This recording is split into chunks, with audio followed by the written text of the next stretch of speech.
welcome to Plumbing Solutions Educational Series. In this episode, we're going to be talking about our handheld reciprocating saw.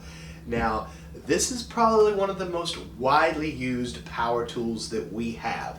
And if I had to make a guess, I'd probably say there's one of these on every plumbing truck in America, or at least something similar, because we use it for so many different things. Anytime you need to cut, say, some DWV for running drain line,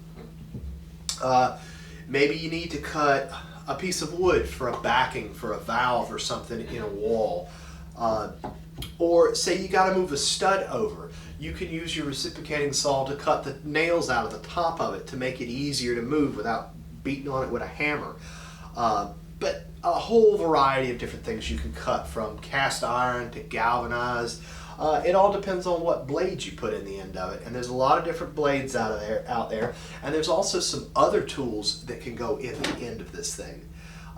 Now, the history behind the reciprocating saw goes back several hundred years to pretty much your sawmills, where you've got a water wheel turned by a river or a stream or something like that turns a shaft, that turns another wheel on the inside of the building that would have had a connecting arm hooked to that. And much like a steam locomotive, as the wheel turns, that connecting rod would move back and forth, and it takes a lot of that physical labor out of it. You just set it up, put your log in there, and watch it work. After that, the company that really pioneered what we have today was a company by the name of Milwaukee. And their tool, their original handheld reciprocating saw, looks very similar to what we have today, except they were all corded, they were heavy, they were solid metal, and they named that tool the Sawzall, which is pretty much what we all call it now. Even though it's a different brand or it's truly a reciprocating saw, we always ask for our Sawzall. Now, after that, patents go away after a little while, and pretty much today, every tool manufacturer out there has a handheld reciprocating saw. This one happens to be a DeWalt. This little guy over here is actually a Milwaukee, but you got Ryobi, you got Black & Decker, everybody has one of them. And that's pretty much it for the history. I'm going to come in a little closer and kind of show you how to put up a blade in the end of this thing. Okay, let's talk about your blades for a little bit. The first thing you're going to notice on your reciprocating saw blade is they've all got this same end. This is the end that goes in your tool. All of them are going to have this little finger with this little hole design here, and that's what goes in the tool.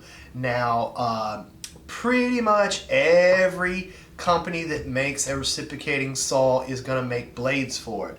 DeWalt makes blades, Milwaukee makes blades, there's lots and lots of them out there, but they're all relatively the same. Now, some companies would claim that theirs are better than others, and that may be true. What I've got here is the Lennox ones. These are really, really popular amongst plumbers. All of our supply houses sell these, and of course the reps would tell you these are the best in the world. But like I said, they're all pretty much the same. I've got two here that are most used. I've got one that's marked for demolition. This one is a nail embedded wood cutting blade. And then I've got your thick metal blade. This is kind of like a hacksaw blade. Anytime you need to cut a bolt or something like that, you can use that. Now, the only difference really here is the teeth. Your wood blade has bigger teeth, but fewer teeth per inch. This is going to be a faster cutting blade, but it's for softer materials. And then your metal blade has a whole bunch of little bitty teeth. This is going to give you a smoother cut, but it's not quite going to cut as fast as your wood blade. Now, when cutting, say, your DWV, your PVC pipe, Me personally, I would prefer that y'all guys use your metal blade, the one with the most teeth on it, because it's going to give you a smoother cut versus the wood blade. Yeah, it'll cut through it faster, but it's going to leave you with a more jagged edge, which could cause a snag later on once the plumbing system starts getting used. So just remember that. I would cut my PVC or DWV with your metal blade. Now, all of your Sawzalls or reciprocating saws that we've got out there pretty much have kind of the same design. There's going to be a lever on the outside that has a lock symbol or a blade symbol on it, and you're going to lift that up to open up the chuck that's inside of here. Now, you simply lift that up, slide the blade into the hole, and then you push that lock back down, and it's in there. It's not going to go anywhere, and it's ready to be used. Now, something you should know about these guys is you can take that blade out, turn it around the other way, and it'll go right back in that chuck that way as well. And you can use this to cut in a different direction. But most of them have this lever on the side or some form of this lever on the side to lock and unlock your blade for quick, easy changing them in and out. Now, Milwaukee's a little different. Milwaukee has a twist knob, and you have to twist and pull it. It's a little more complicated, but Milwaukee pioneered the tool. They want to be different. Now, the first Sawzall I ever had two Allen screws, and you had a little Allen wrench floating on your cord that you used to tighten that blade. It was kind of a pain in the butt. I'm glad they came up with what they've got here. But that's pretty much it on how to put the blade in and out. The other thing that these tools are going to have that you need to know about is there's a lock back here on the back of it. So say you're done with your saw for the day and you're going to put it in the back of your truck, you can hit that lock. That way something won't get jammed in there and then it's just cutting away on the side of your truck or something. But pretty much all of them are going to have that. There's no forward or reverse on these guys. And even my little Milwaukee over here has a lock underneath it.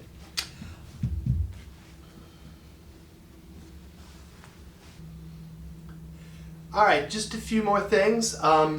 Whenever you're using a power tool, now your Sawzalls, pretty much what you're going to see nowadays is your battery kits, because they've made so much improvements on these batteries. This one is a 20 volt, pretty stout. You're going to get a lot of cuts out of that battery before you have to change it. The original ones, they were all corded, but whenever you go to pull these guys out of their box, take a look at them. You know, make sure that housing isn't cracked. Make sure you're not leaking battery juice everywhere. If it is a corded one, take a good look at that.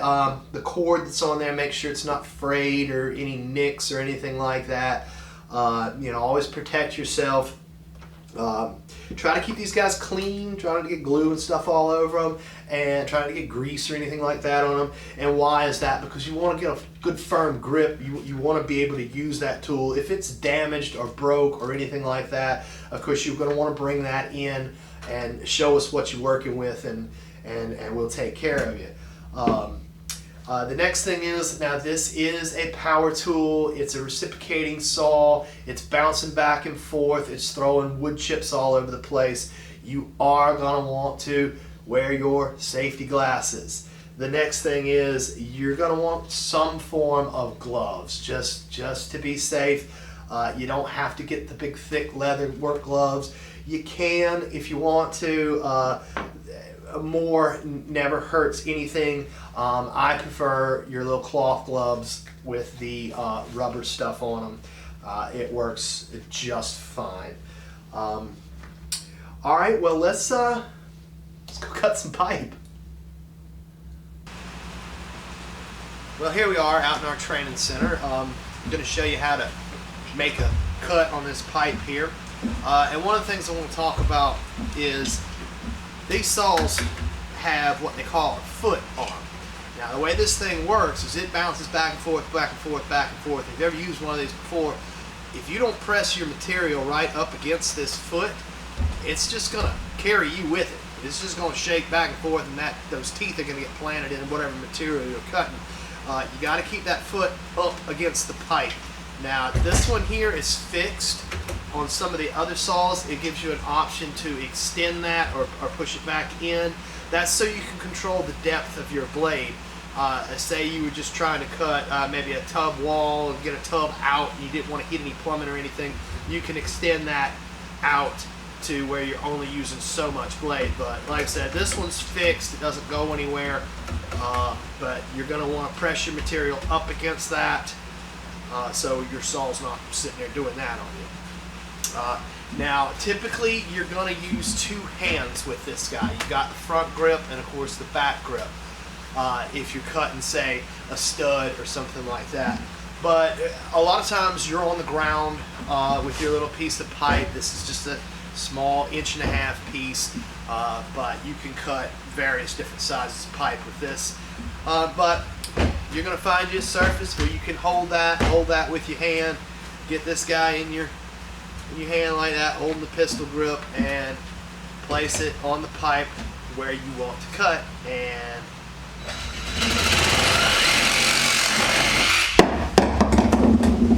it's pretty quick. This saw is pretty fast. In my experience, the DeWalt's have always been really fast.